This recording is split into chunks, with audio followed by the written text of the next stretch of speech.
Որդիս, կգա մի օր և դու կհասկանաս, ես էլ քեզ պես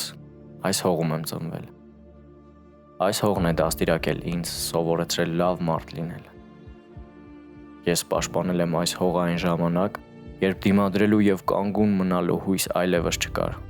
առաջնագծում ես կանգնած էի ամենահամարձակ մարդկանց հետ և տեսնում էի որքան տոկուն և վճռական էին նրանք հայրենի տունը պաշտպանելիս, և երբ հայրենիքը նորից կանչեց, մենք արձագանքեցինք, առջևում մեր ամենալուրջ փորձությունն էր, մեզնից քանակով եռապատիկ թշնամու բանակը առաջ էր շարժվում միայն մեկ նպատակով՝ ոչնչացնել մեզ, բոլորիս համար ակնհայտ էր սպառնացող վտանգը, սակայն զորակոչված ոչ մի զավակ չհրաժարվեց հայրենիքի կռվից, մեր կողքին կանգնած էր հայոց եկեղեցին, հայոց կաթողիկոսը հրաժարվեց լքել վտանգված աթոռանիստը, որը մեր զորքերի պարտության դեպքում առաջինն էր խոցվելու։ Մեր գեներալները հաղթանակից բացի այլ ելք չէին տեսնում, պարտությունը կնշանակեր մեր պետության, մեր ազգի և մեր ապագայի լիակատար փլուզում։ Երբ թուրքական բանակի հրամանատար Վեհեբ Փաշան իր բանակը բաժանեց երկու մասի, որպեսզի գրավի և Երևանը և Ղարաքիլիսան, մեր առաջնորդները պաշտպանություն կազմակերպեցին։ Ղարաքիլիսան պաշտպանելու պատիվը բաժին հասավ լեգենդար գեներալ Անդրանիկ Օզանյանին։ Նրան օգնության էր շտապում Թովմաս Նազարբեկյանը 8000 հոգանոց բանակով։ Թուրքերը, վստահ լինելով սեփական ուժերի վրա, բաժանեցին դեպի Ղարաքիլիսա գնացող զորքը, մի մասն ուղարկելով Բաշապարան։ Զորավար Դրոն և եզդիական հայտնի հեծելազորը Ջանգիր աղայի հրամանատարությամբ մեկնեցին Բաշ-ապարան պաշտպանելու։ Նրանց միացավ Արամ Մանուկյանը, ով բնակչության կազմակերպման փորձ ուներ։ Բայց գլխավոր ճակատամարտը մեզ սպասում էր Սարդարապատի մոտ։ Սիլիկյանը, Բեկ Փիրումյաններ եղբայրները և Քրիստոֆոր Արարատյանը ընդունեցին այդ ճակատամարտը։ Հետախուզությունը հայտնում էր, որ թուրքական զորքերի մի մեծ խումբ Յակուբ Փաշայի հրամանատարությամբ գրավել էր Սարդարապատ կայարանը։ Թուրքական բանակը մեզնից 2 անգամ մեծ էր։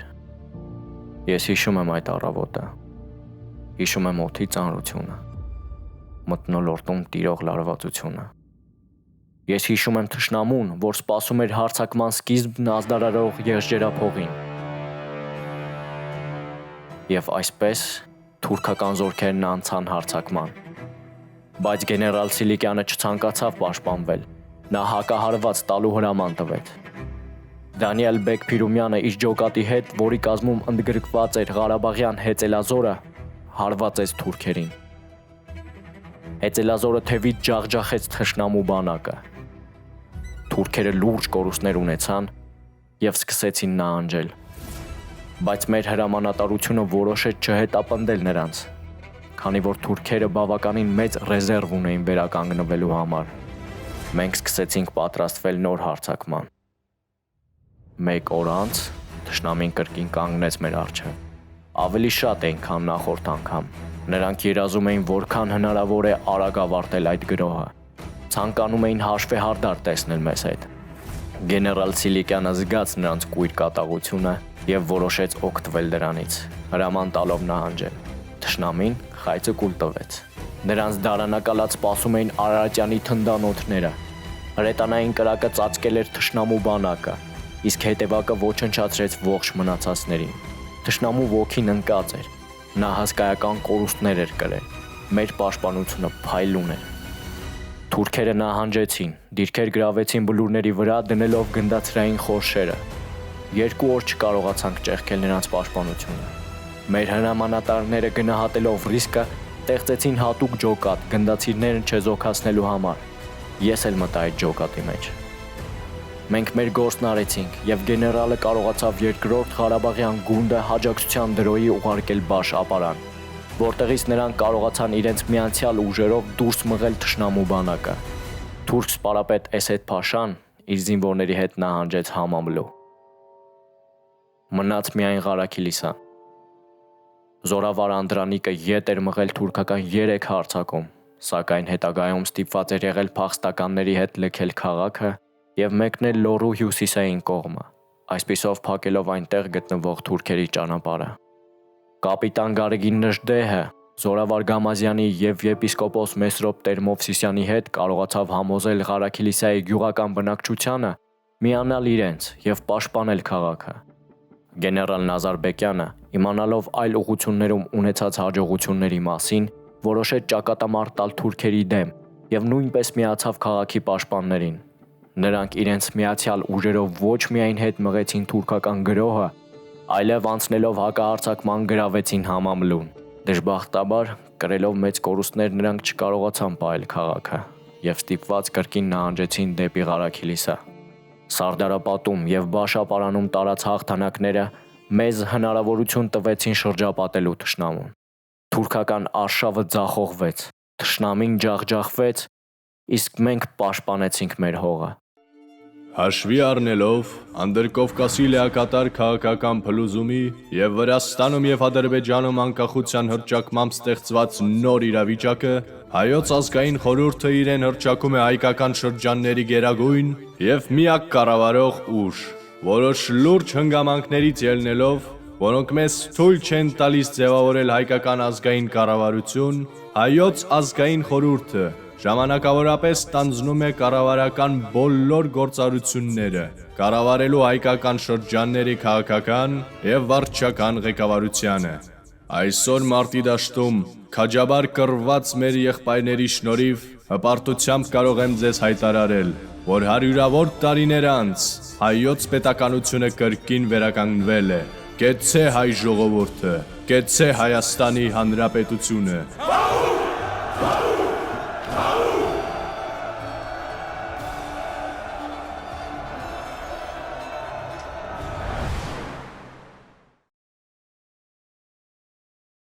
Որդիս, դու պետք է իմանաս, որ արժանապատիվ պայքարը արժանի պարգև է բերում։ Նույնիսկ եթե կորուստները ցավալի են եւ հենց այդ պարգևը անիրագործելի է թվում։ Հենց այդպես էլ եղել է։ Երբ մեծանաս, կարդաս այս նամակը, դու կհասկանաս իմ ուղին։ Եղիր քաջ, հավատարիմ եղիր հայրենիքիդ, եղիր հայր, եղիր մարտիկ։ Իսկ հիմա ես հեռանում եմ ու գնում մի նոր ճակատամարտի, որպեսզի դու չգնաս։ Բայց եթե քեզ էլ կանչի հայրենիքը, արժանապատվորեն ընդունիր այդ մարտահրավերը։ Հիշիր, քո հետևում քո տան, քո ընտանիքի, քո զավակների ապագան է։ Խաղաղ քնիր որդիս։ Ես հեռանում եմ, իմանալով, որ դու ինձ կհասկանաս։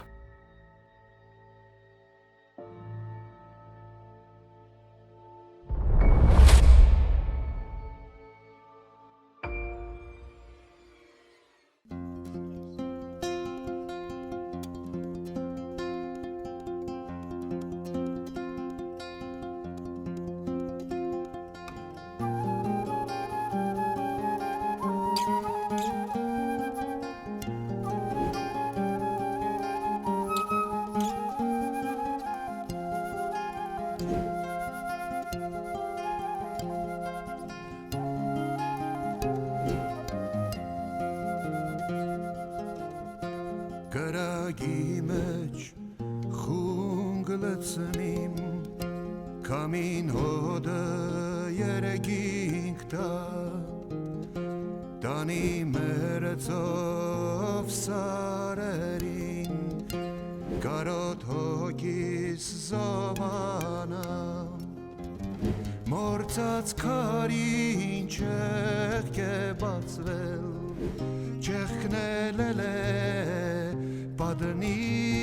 վեր պաբոնց դաշտի խոդը կարջե մրտուն թողել